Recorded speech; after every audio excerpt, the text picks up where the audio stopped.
Yes. My daughter's Rosenberg. Can anyone over there tell if I'm Can you in see? the camera?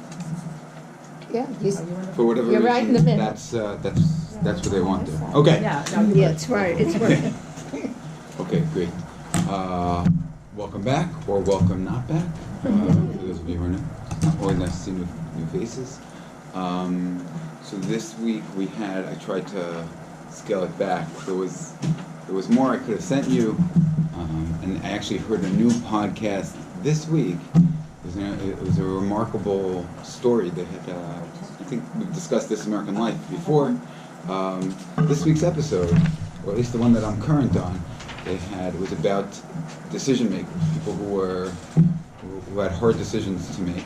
So the first half of the story was all about Jeff Flake. Jeff Flake was Judge Kavanaugh. on Judge Kavanaugh. He was going back and forth, and how he became the hero of the left and then the villain of the left, all within a matter of a few days. But the second half was about a gentleman who served on a jury in a death penalty case, and who did not. They had the decision. The jury first they convicted, and then they had the decision whether to give life in prison or the death penalty. And he thought that it should have been life in prison. But he was the only one. And he thought to himself, look, what am I going to do? I'm going to start convincing 11 other guys. There's no way, it's not going to happen. And he went along with it. Later he found out that a single vote could have changed everything. And it tells the story of him meeting the mother, the interaction between him and the mother. I mean, the criminal is still on death row. He hasn't been executed yet, and they're still working their way through the system. But the climax of this radio program was they arranged a meeting between the mother of the convicted criminal and this juror who's been eaten alive by this guilt for all these years. It's really What's he going to you learn confess to some. her? No, so she had emailed him already because he had given some quotes to the media. I don't know how much spoiler I should give. Most of you are probably not going to listen. Basically what happened was he had given some quotes to the media. At one point he felt very, very bad about it, and she reached out to him, and he couldn't respond. He's like, what do I say? She even implied that she forgave him, and he couldn't. So for a couple of years he didn't respond at all. And then this reporter puts them together, and she tells him, based on your art, he had stopped reading anything about the case because he couldn't do it. Based on his quotes, they are changing the law going forward, that it needs to be explicit in the jury instructions what your role is. The rule used to be they didn't want to put it in the jury instructions because they wanted everyone to vote thumbs up, thumbs down based on what they thought. They're going about changing the law, and for future defendants, he's making a big difference. And at one point she calls him a hero. The reporter says he physically just reacted. You can imagine why. So they say they're still trying to work their way in terms of her son, but she says, look, I wasn't looking for anyone to see what I see in my son. I wasn't looking for anyone to find the good or potential. I was looking in the jury box. I just wanted to see maybe there's one person there who didn't see him just as a monster. And he said, I never saw him as a monster. It was really, there's some good storytelling going on in these podcasts. I hope to whatever extent I hope this exposure has been a positive. Okay, so let's talk a little bit about the death penalty today.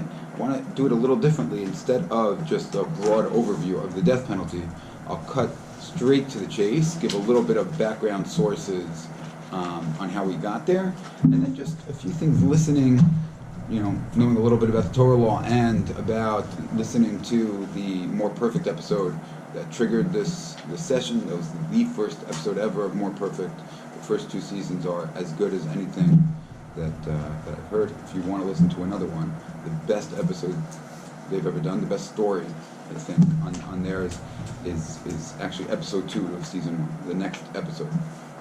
It's really just this incredible story that I never knew about the Supreme Court. It's about 3 justices in one case, and it's just incredibly compelling drama. So it's the first episode of More Perfect. It's a podcast about the Supreme Court. So they started with the death penalty, which, as it described, has had a rocky history in constitutional law, particularly in the last 50 years or so. I mean, for the 150 years before that, I don't think things were that controversial. It was assumed that when the Constitution was written, that the death penalty was a part of it. Already in the 70s, things started getting more rocky, to the point where it was suspended and then reinstated by the Supreme Court, right, as they discussed in the podcast. So, after we go through a little bit of the talk, we'll come back to the podcast, and it was just striking to me that the issues that they're dealing with now, that they're grappling with now, are really, you see strands of it straight through the halachic literature dating back millennia. So let's start with where we are now. The 2 most famous contemporary citations that people quote when talking about the death penalty. So number 1 over here is a tshuva that's been published in Igros Moshe. This was in, I believe, 1981, Tafshim Mem Aleph, 1981. And he's writing to an anonymous Ma'alas Kvod Sar HaMedina, Anchbad V'Chaviv Aleinu Ma'od, right? This most honored Sar HaMedina, officer of the land, and he says very, very nice things about him. I think it's confirmed, but at the very least unconfirmed rumor is that he was writing to Hugh Carey, who had been the governor of New York, and apparently sought Rav Moshe Feinstein's guidance on the death penalty. So it's not clear exactly who was the go-between between them. At least it's not clear to me.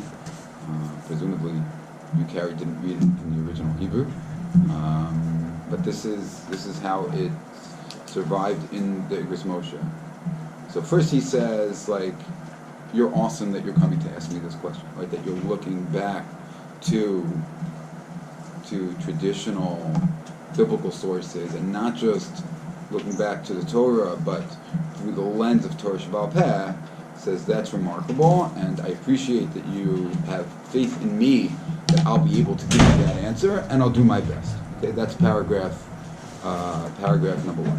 And he says, I'm just going to go through it quickly, just because it's such a remarkable intersection of halacha and public policy. Sometimes we think about that, like at the end we'll talk about Nathan Diamond and Nat Lewin, that they put out public policy statements. Usually those are the types of figures that usually address this. To see Rav Moshe addressing a governor, someone who has the real power to implement this, is really remarkable. He says,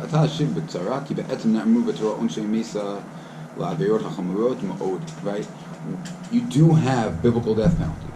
Right? We'll see later all the various instances. I think it comes out to 36 crimes that are punishable by the death penalty. Since it's for very, very severe crimes, like murder, we're in the second line of the 3rd paragraph, some kidnappings, some sexual crimes, idolatry, and that is, he says, Shehul Shemesh Ol Yarech Le'itz Ve'evan, people who worship all these things, the sun, the moon, stones, Ukedome, She'az Hu Mufka Laso Kol Ma Shebelibo, right? Because if you're worshiping idols, what that means is, since the idol is not going to tell you what to do, so you're going to replace any sense of ethical morality, Judeo-Christian ethics, with whatever you want to do, whatever cruelty you have, and therefore idolatry also, he says, is one of these severe crimes. Fine. So it says, "Aval lo haya mitzad sin'a lo oseh davar hara." It was never out of a sense of hatred towards the criminal. Mitzad yira l'kiyum ha'olam, and it wasn't out of any sense of fear. Da'al zeh, right? The Gemara, he quotes Yavo Bal Karen. We'll see this a little bit later on. V'yachal at Kotzav, right? If it was just a question of societal hatred towards the criminal, so then let the Baal Karen come and take out his thorns. Who's the Baal Karen? Let Hashem take care of it, right? Hashem doesn't need us to do His bidding, except when He tells us to do His bidding, right? But He says, "Ela sheyedu anshe chomer ha'asirim ela v'lo ya'avru al zeh." Right? That number one is deterrence. Right? We'll see later on. The pasuk says over and over and over, "Chol ha'am yishma'u v'yirau v'lo yizidun over." Right? These executions were public, not in the sense of selling tickets, no bloodthirst, but everybody knew about it because that's meant to be a deterrent, and people should hear and know that this happened, be frightened of the result of sin, and not do it anymore. He says, on the one hand, yes, there is a death penalty in the Torah. On the other hand, there is an appreciation of the value and importance of every life.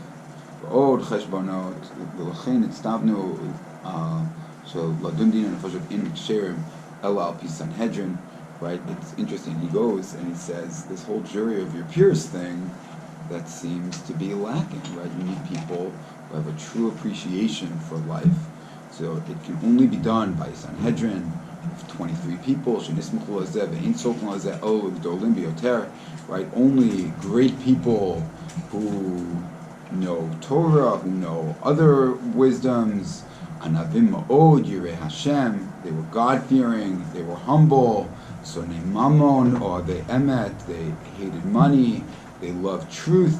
Alvim lebriot. They had to be beloved by the people. Right? It goes on and on and on about who you had to be in order to be on the Sanhedrin. Right? Nobody could be have any shemetz of people talking out against them. Right? 52 to 48 votes wouldn't cut it on the Sanhedrin. People who are exceedingly merciful. Mitamzeh, he points out the rule is you can't put someone who is very old on the Sanhedrin when it comes to din nefashot. Why? Because maybe he forgot already how difficult it is to raise children and the challenges of child rearing. Or someone who never had children is not allowed to be on, because you need to have that sense of empathy to recognize this is somebody's kid and know what that means for yourself. Reflect on those emotions. I don't know that in the contemporary system that we were setting up, I don't know that would fly, but you understand the sentiment that it's getting at. Why? Maybe he'll be lacking a little bit in the trait of mercy that's so essential. And he'll get too angry at the sinners. We have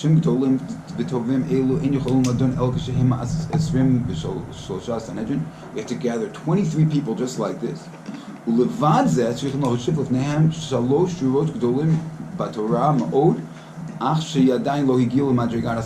have the 23 most qualified and merciful and kind people on the Sanhedrin, and in the audience you have 3 rows of the runner-ups, the people who, if an opening would come, they would be the next ones there. Yeah, please. Could a woman be on the Sanhedrin? Yes, I know. Short answer, no. Long answer is probably not for today, but maybe for one day. Okay. I know I asked about it. If the 23 had all the same sense of compassion and understanding and perceiving it situation, wouldn't it be biased?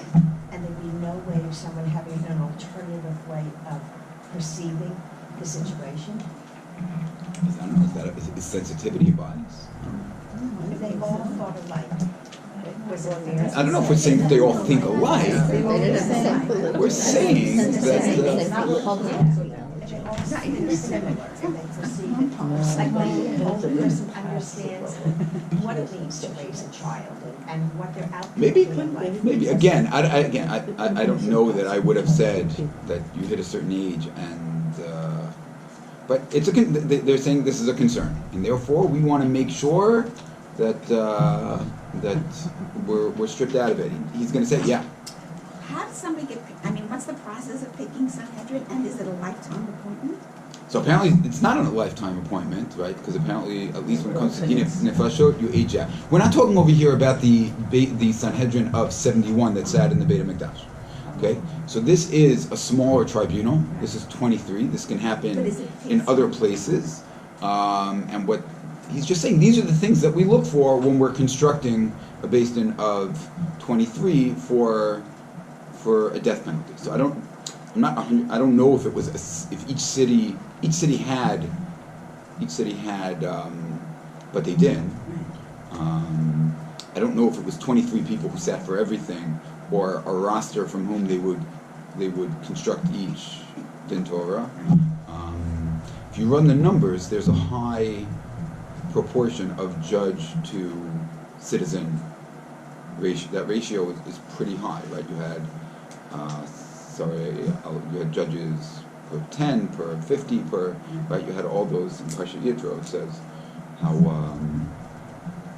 you had all these various potential Court of Appeals process, so I'm not sure exactly how that manifested itself. You also, fascinatingly, I don't know if we'll get a chance to get to it this year, maybe a different year.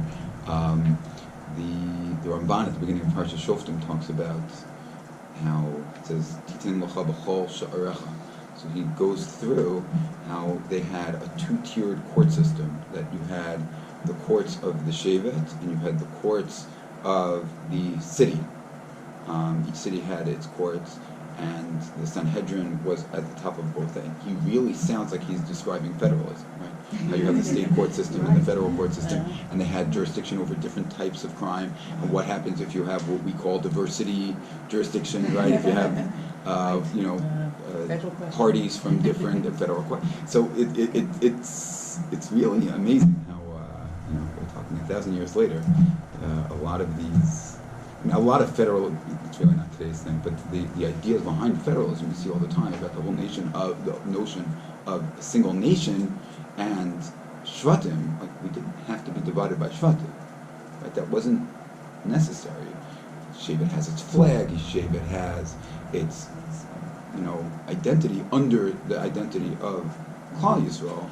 So you're trying to get at that same thing. On the one hand, we all want to be a part of something bigger, but on the other hand, there's local flavors in terms of culture, in terms of likes and dislikes, and the big message of having the different flags per Shevet is that they had their own camp, but it was all surrounding the Mishkan, right? That as long as you're centralized around the Mishkan, so then there's room for these different ways of finding Hashem. That's really not the topic for today. Okay, so what he says over here, now we're probably spending a little bit too much time on this tshuva, but he says after that, so you also have the runners-up, right, the people who are next eligible, and they sit there and they follow the proceedings, and the rule is the alternate jurors, but they're not jurors, they're judges, right, because there's no jury system, so the judges end up voting. They're both the deciders of law and fact. Right? In the American system, the judge decides the law, but the jury decides the facts. So the judges here do everything.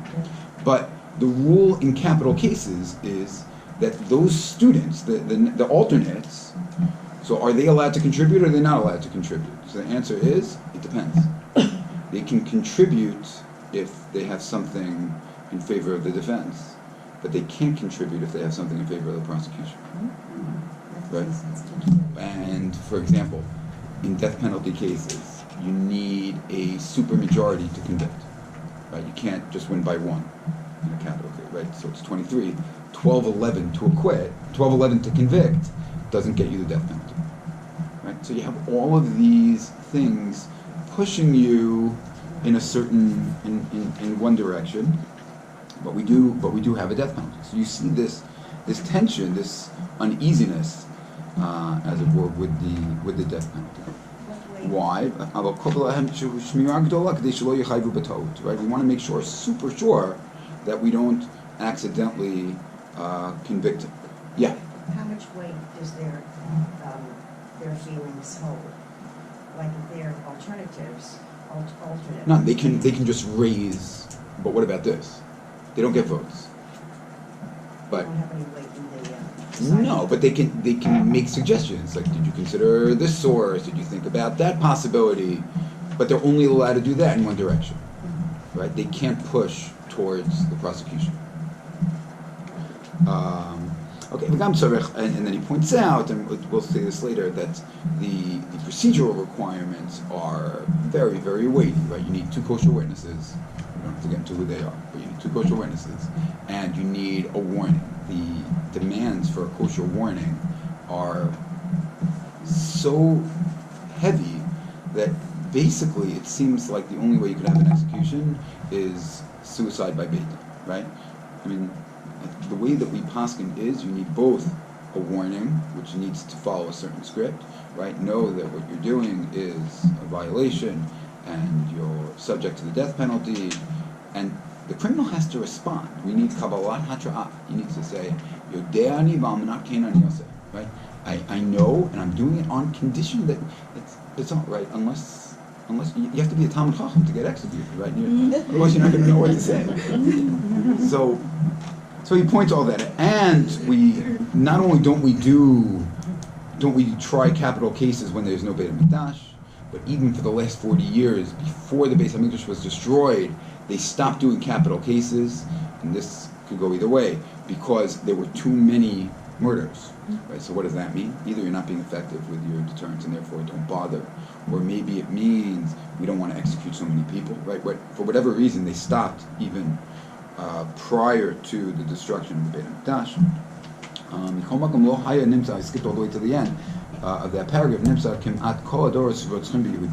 Right? Based on this, despite the fact that they almost never used it, and we'll see in the Mishnah how rarely they used it, you never find murder epidemics in Jewish communities throughout Jewish history.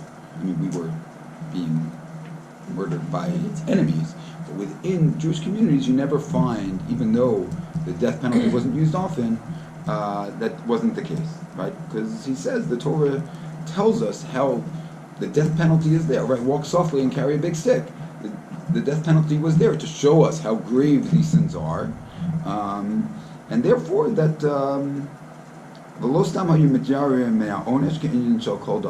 it's not that they were afraid of the punishment as the punishment, and just whoever is called Alim Var just means whoever is stronger wins, but it tells you the gravity that society holds these crimes, and that manages to keep things in check, he says. But now comes a disclaimer all the way at the end, second to last paragraph. All this is when the prohibition of murder hasn't become hefker, hasn't become meaningless in people's eyes.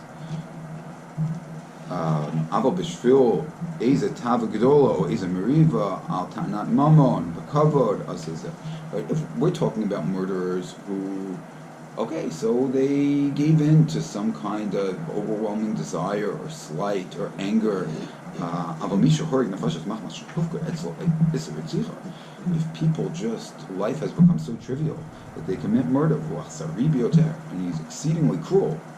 Or if you have many, many murderers,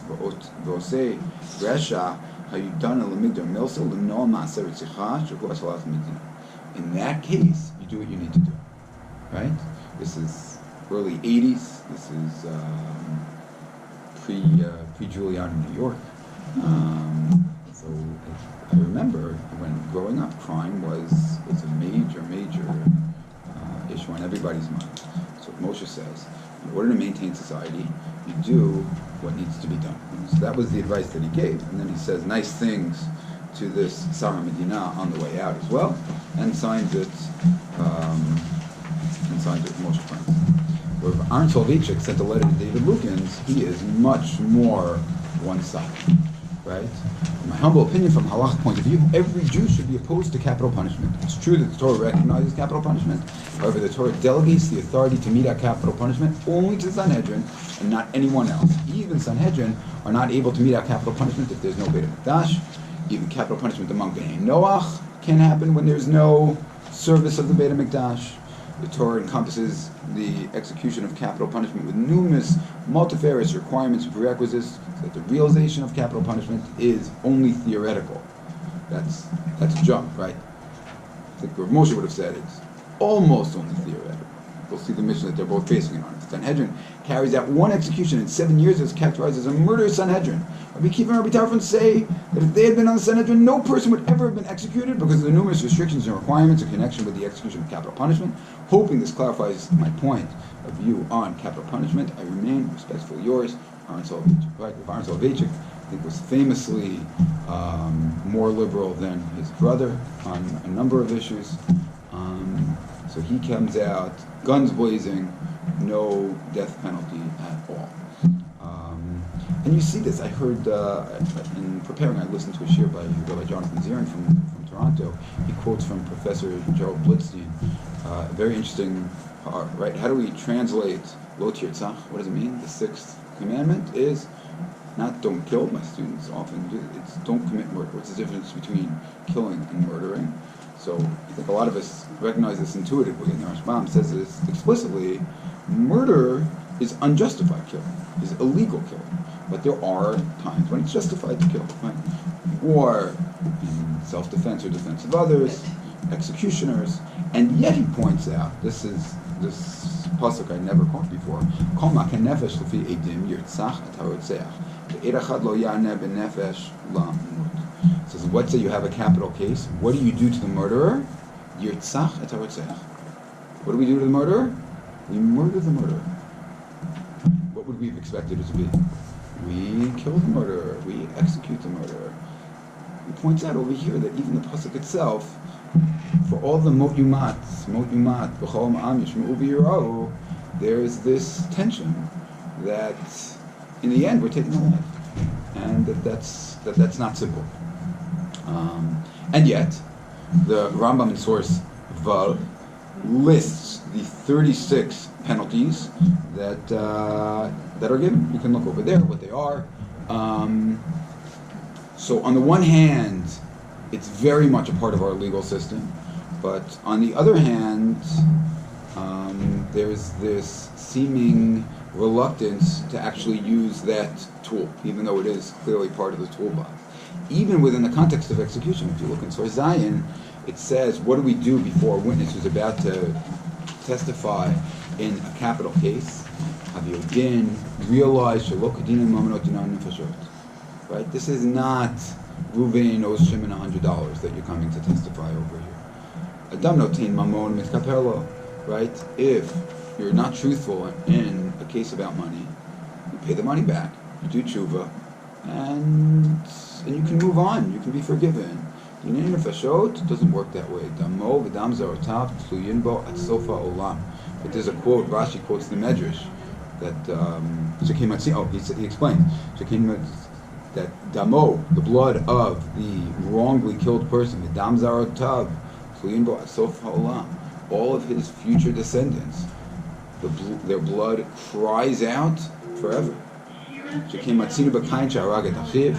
kills Hevel, the bloods of your brother are crying out. So, Rashi quotes this medrash as well. What do you mean your bloods? So Rashi says it means it's not just Hevel's blood that's crying out. It's Hevel and all of his future descendants. Right? Did we ever talk about Cain and Hevel? Okay, maybe next time. We'll get back to future ideas. Fine, it quotes a different explanation. Also, it's not so important. It says, that's why humankind was created alone. There was a time when Adam Arishon was the only human being in the world. To teach us, someone who destroys a single life, it's as if you destroyed an entire world. Because one person at one point was the entirety of the population. Cain killed 25% of the world. They had twin sisters, so maybe it was slightly less than that. But even now that there are billions of people in the world, that doesn't minimize. It's not a free market system that due to inflation, because there's so many lives, that lives now take on less value. It doesn't work that way. They still have this infinite value.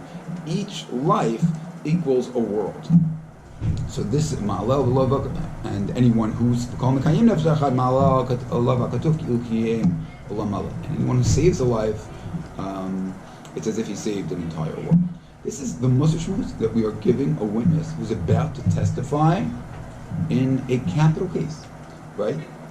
Generally, we do. I mean, those of us who have ever seen crime drama, right? So the prosecution witnesses don't get Musar Shmuzes like this usually. Right? The American system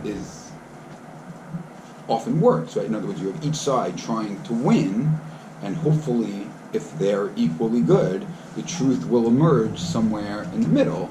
Over here, you don't have that at all. You have all players in the process just trying to get at truth. And over here, truth even takes a back seat to let's be really, really sure that we're getting this right. I'm sorry. Oh, yeah.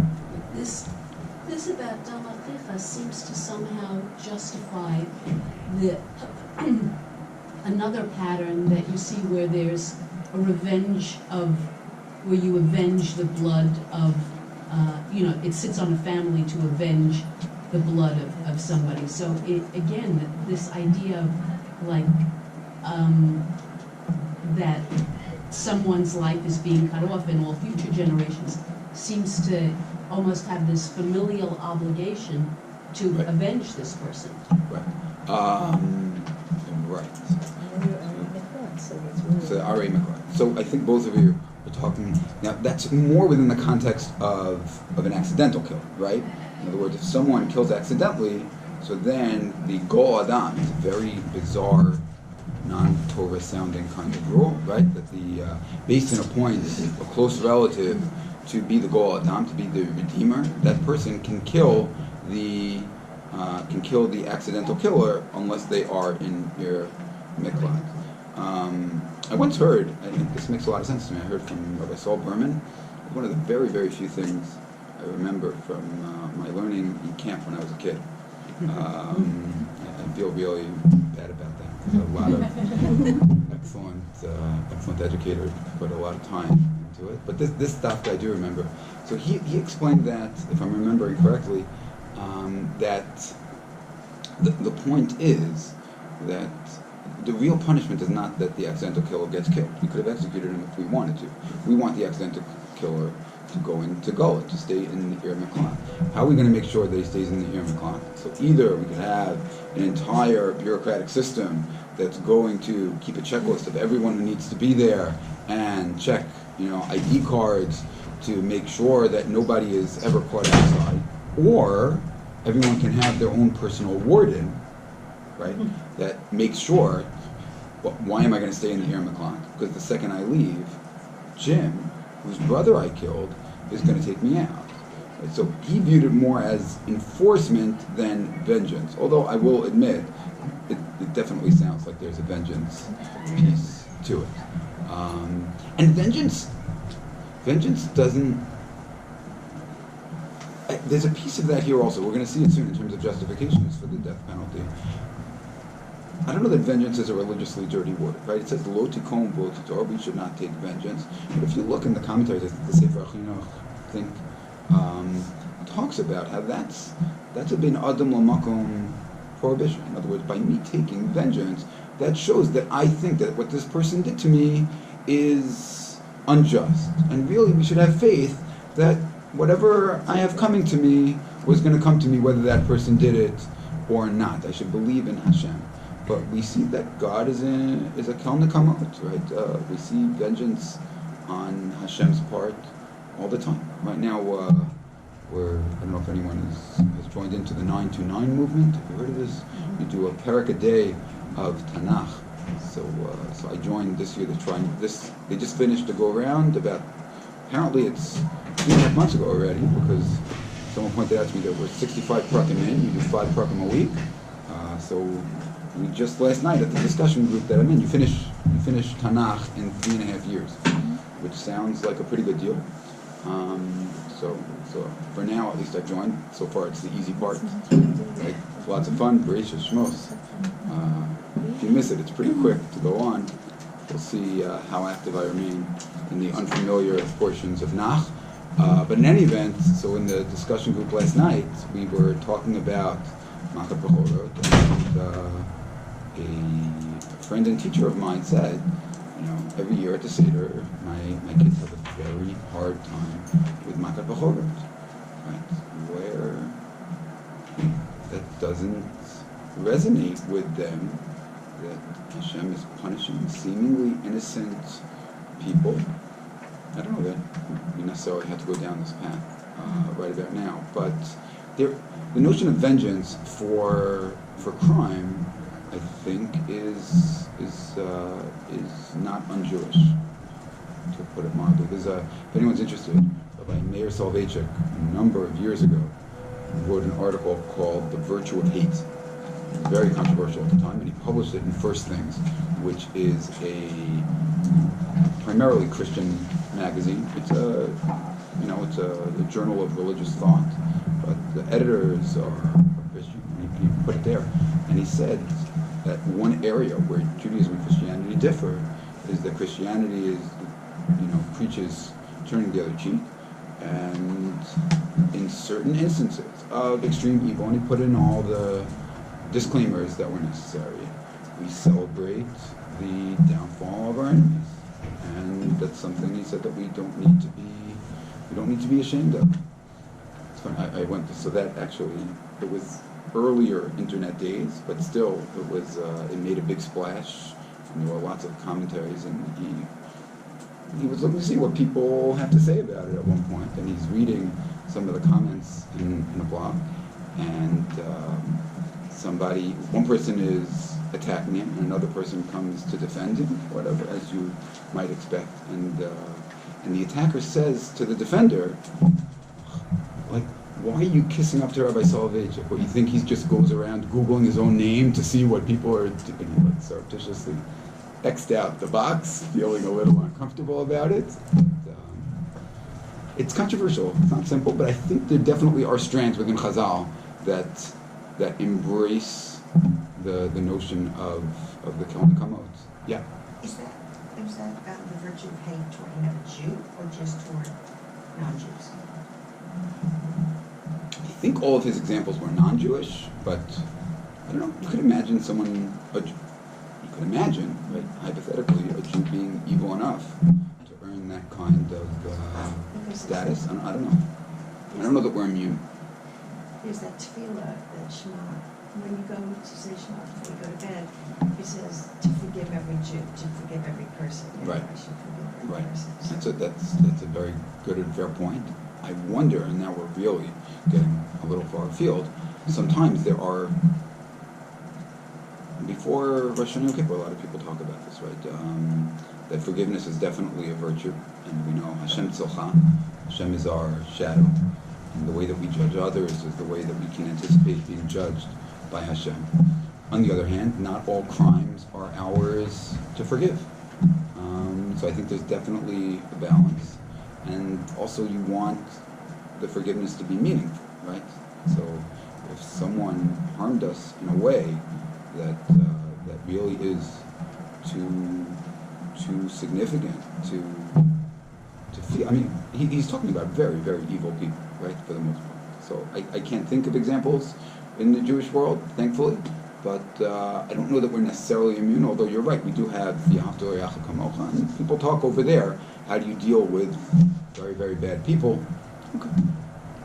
There's definitely another strand that says not that way, right? There's a famous interaction between Rabbi Meir and his wife Bruria, right? Yitamu Chatayim, she points out to him, Yitamu Chatayim min haaretz u'yishayim odenam, that hate the sin, love the sinner, that sins, Chatayim, should be destroyed from the world, and then V'shayim odenam, there won't be any more evildoers. Rabbi Soloveitchik in his article points out that he thinks that grammatically Bruria misread the pasuk, that Chata'im can sometimes mean sinners. It comes up a couple of times in Tefillah Dafka today in the long Tachnun of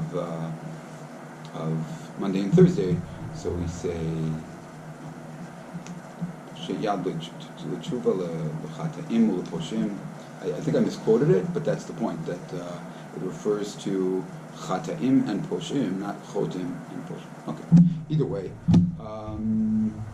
I think there definitely are competing views on Judaism's reaction to evil. So what we have is this extreme ambivalence towards the death penalty. The mission that everyone has been quoting so far is in Makot. It says that a Sanhedrin that kills once, Shavua over here doesn't mean week, it means 7 years, is Nikra Chavlanit, is called a bloody court. Eliezer ben Azariah raises the stakes. He says, once every 70 years. And the Gemara debates, is it once every 70 years is appropriate, or once every 70 years is also bloody? So that's not 100% clear, but Ziering points out that the modern state of Israel just celebrated its 70th birthday, and how many executions has it performed? One, right? It seems to be right in line with Rabbi Eliezer ben Azariah. Right? Eichmann is the only case that they've ever had. There's internal debate about terrorism now. He cautioned to beware of unforeseen consequences when very often, you see this in the American political system now, right? You have half the country now ready to abolish the Electoral College and ready to, often these things, or when they got rid of the filibuster, we do it when it worked against us, you change the rules, and then you never know when it's going to come back and bite you. So, right, beware of those unforeseen consequences. In any event, Rabbi Akiva and Rabbi Tarfon say, if we would have been on the Sanhedrin, Rabbi Akiva was around for the Churban, right? So presumably, but there was that time in between before they had stopped doing the Sanhedrin, or I don't know exactly how the dates work, right? But Rabbi Akiva was also older by the time he became a scholar. He says, if we would have been on the Sanhedrin, we would never have executed anybody. And the Gemara, so first of all, before we get to the Gemara about Rabbi Tarfon and Rabbi Akiva, often people who quote the Mishnah stop there. In the Mishnah, the last word goes to Rabbi Shimon ben Gamliel. Rabbi Shimon ben Gamliel says to Rabbi Akiva and Rabbi Tarfon, you would never execute anyone? Afhin mar ben shofchei damim b'Yisrael. Great, you're never going to execute anyone, you're going to have a land full of murderers. Because everybody knows that there's no punishment for crimes, so then all of a sudden you lose the deterrent factor. Within that Mishnah, you see this ambivalence. You see, yeah. I was going to say, that clearly sees the death penalty as a deterrent and not as 100%. any other rationale to have it. Well, you never know. In other words, all big decisions that we make, people, I remember we're talking about this when the second President Bush went into the Iraq War, and they said, there were no weapons of mass destruction, and therefore, whenever we make big decisions, when you decide who you're going to marry, where am I going to live, what house am I going to buy, we all have tons of reasons why we do things, right? Nobody does things for a single reason. Now, you can say that this reason might be large enough that it's a tipping point. Had I known, right? I bought a house. Did I buy the house for the foundation? No, I bought it because I like the neighborhood. And had I known the foundation was cracked, I would never have bought it. But it definitely seems to be saying that deterrence is a big factor, but there can be lots of contributing factors, right? So, agreed. Yeah. No, but in the Igros Moshe, it's the same kind of idea, because if he said if it's carried, that if you're going to end up with a very murderous kind of environment, then certainly it tips the scale the other way. Right. And what I didn't put down here, but if we had more time, we would probably spend more time on, is there are a couple of different ways for Beit Din to punish extrajudicially. Because if you just read through the procedural requirements, you think, nobody ever gets punished. And therefore, like Rabbi Shimon Gamliel says, why isn't crime running rampant? There's no one paying attention. Just, okay, so don't accept the hot trial, and no one will ever punish you. Or just know to avoid witnesses. There's a Mishnah that I don't think I gave you that describes how clearly the witnesses have to see it. Circumstantial evidence is totally off the table. So how do you have a functioning society? So the Ran famously says that that's where Mishpat HaMelech comes in. That the king, as the executive branch, his job is to make society function. The judicial branch is to exercise godly din in the world. And therefore the judicial branch has to have this incredibly high standard of evidence. Better 1,000 people, guilty men walk free than a single innocent. However it's said, it's correctly attributed to Blackstone. I've seen people quote it from the Rambam and Sefer HaMitzvot. I wanted to put it on the source sheet here, but I couldn't find where he said it. I read where they said he said it, and I can't find it. So either I need to look harder, or it might be misattributed. I'm not sure. But that's going to be within the Beit Din Sanhedrin judicial avenue of society. The king has broad powers to do what's necessary, including executing people to keep society safe and functioning. Additionally, there are Mishnah and Sanhedrin that talk about the idea of kippah. Kippah is what sounds like a jail to us, or other more passive types of execution. They would give someone very minimal nutrition for a long time, and then apparently barley is very expansive, and that would kill the person, but it wouldn't be killing, and that would be someone who over and over, sounds like the equivalent of our modern day serial killer, but modern day serial killers wouldn't be able to be executed based on the procedural requirements, the standards of evidence. So that's a place where Beit Din can extrajudicially go and do what needs to be done.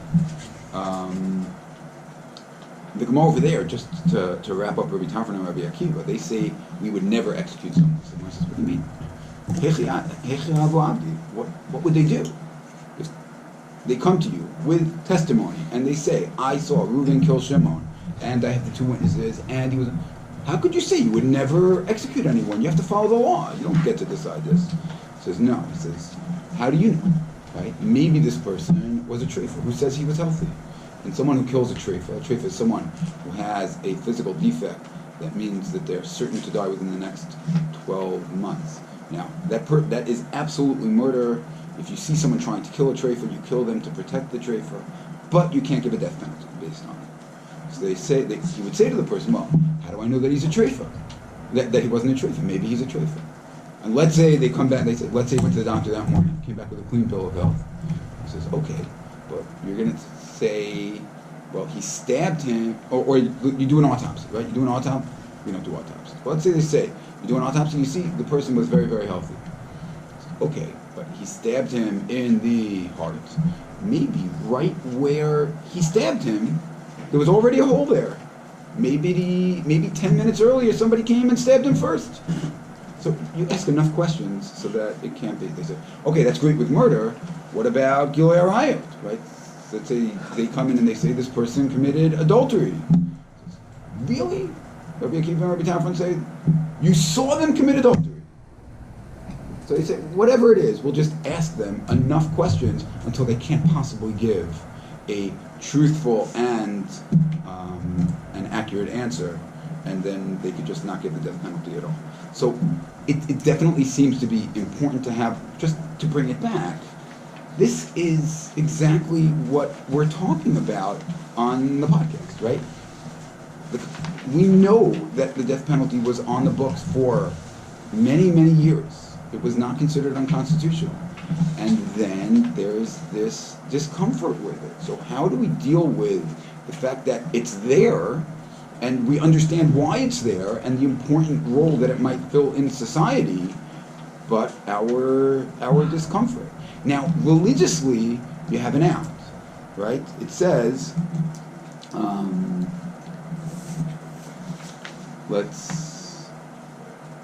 No, I didn't give it to you. It says, there's a pasuk that I meant to put down here. Maybe I could give it to you at the end. Yeah, look at the last source Yud Zayin. It says, Midvar sheker tirchat v'naki v'tzadik al taharo ki lo atzdik rasha. You have an out within religious courts, and then we're going to go back to where it was. If you missed it, it's okay. Basically, what Hashem says is, be super careful not to execute somebody innocent. Better 1,000 guilty people walk free. He says, but don't worry about it. Why? Because you have a backup. I'm your backup, Hashem says, right? If you let someone guilty walk free, I'll take care of it. If you execute someone innocent, you're on your own. What am I supposed to do then? So, religiously, you have that backup of Hashem. Over here, this is just different justifications for the death penalty. You can look yourself. Right over here, it says, kind of just removing the evil of society. Yud Aleph is deterrence. So you have all this. Another interesting source over here, you have there's an amicus brief written by Nat Lewin and his daughter Eliza Lewin, who have argued many cases. He's a former professor of mine. They've argued many cases in front of the Supreme Court. So they wrote a brief against the electric chair in Florida in 1999. The brief I saw online, some people take issue with how they presented some of the Jewish sources, but what I want to point out over here, similar to what we kept hearing about in the podcast, is okay. So we're going to do the death penalty, but how are we going to do it? We have to do it in a humane way. It can't be cruel and unusual. You would think you're killing someone. Who cares? Nothing you do to them is going to be worse than killing them. But over here also, you have the methods of Beis Din, even though they might sound unusual to our modern sensibilities. The Gemara makes clear, if you look, the Gemara, the Psukim, the pasuk that's always quoted in terms of determining the best way, the appropriate way to do a death penalty is, right, you could guess 100 Psukim, you'd never guess, V'yahatru erecha kamocha. Right, love your neighbor as yourself. It says, Bror lo mita yafa. Choose for him a nice death. But they say, wait a minute, right, for stoning, the first step is throwing him off of a cliff. So they're trying to determine how high should that cliff or floor, how many stories up should it be? So they say, well, if the point is Brolo Mitayafa, we want to make sure that he has a quick death. So start from even higher. They say, no, we also want to leave, we don't want the body to be overly disfigured. We want to leave a pristine corpse, which you see and that's all everyone kept talking about. How much pain was there, and how messy was it, right? When they talked about the firing squad, they said it wasn't as messy as they thought. I just want to get one more point in. The last thing that, for me on the podcast, really left an impression, and the Torah takes it, and then some, one of the people who participated, they talked to an executioner who had been involved in, or he remembered that his father had been involved in firing squads. So the way a firing squad works is the person is tied to a chair, they put a hood over his face, her face, either one, and they have 6 shooters, one of which has a blank. Nobody knows who has the blank. So he says that's his problem with the death penalty. If you're going to do it, let's be adult about it. Let's know what we're doing. What do we have a blank for? If you can't live with the fact that you're executing another human being, and you should be taking that seriously, you should recognize the value of life. That's a big deal. And if you're not up to staring that in the face, then don't do it. And if societally we're not up to staring that in the face, then we shouldn't be doing it. In Jewish law, who are the executioners? It's a pasuk. Yad ha'idin tiyad bo b'rishonot lahamito. They divide the process of each of the death penalties among 2 witnesses. You think to yourself, who on earth is ever going to testify in a case like this? But the point is, we should be well aware. We should have our eyes open about what we're doing over here. So, again, to me, the topic is an interesting one on its own. I don't know if I would even call it symmetries, but the fact that thousands of years ago and today we're still grappling with the same ideas, really I find to be very, very striking. The one thought that I'll leave you with, Was I supposed to finish 15 minutes ago? No, we're good? Okay, good. That's a death penalty crime for sure. The one thing I will leave you with, the OU put out a policy statement, Nathan Diamond, and he notes the ambivalence of Torah law, that we definitely recognize the death penalty, and he came out with a call for a moratorium. In other words, what everybody seems to agree on is you can't do it if you can't do it well. And there seems to be enough evidence that nationally we're not doing a good enough job at making sure that we're getting this right, and therefore, which is basically what the Supreme Court said, 50 years ago, but then they went back and said, okay, if you're going to do it this way, then that's fine. So I think what everybody would agree on is you need to be awfully sure that you have the right person before you can even have the conversation. Once you know that the person did the awful thing that we are accusing him or her of doing, then you could still debate it. It's still not a slam dunk. It's far from it. But until we're pretty confident that we're getting this right, then it's probably something that the state should not be involved in, which is not a political view. I think everyone would fall on this. So hopefully we're walking away with at least an appreciation for the gravity of the question. I'm hoping that next week we'll move a little bit away from heavy-duty life, death, Jewish law, and maybe we'll do a little bit of no less heavy, but maybe do a little bit of philosophy, where I feel less like I know what I'm talking about, but it could be fun, and it's a great podcast. So keep your eyes open. I think Thank you. that just the fact that each state has a different way of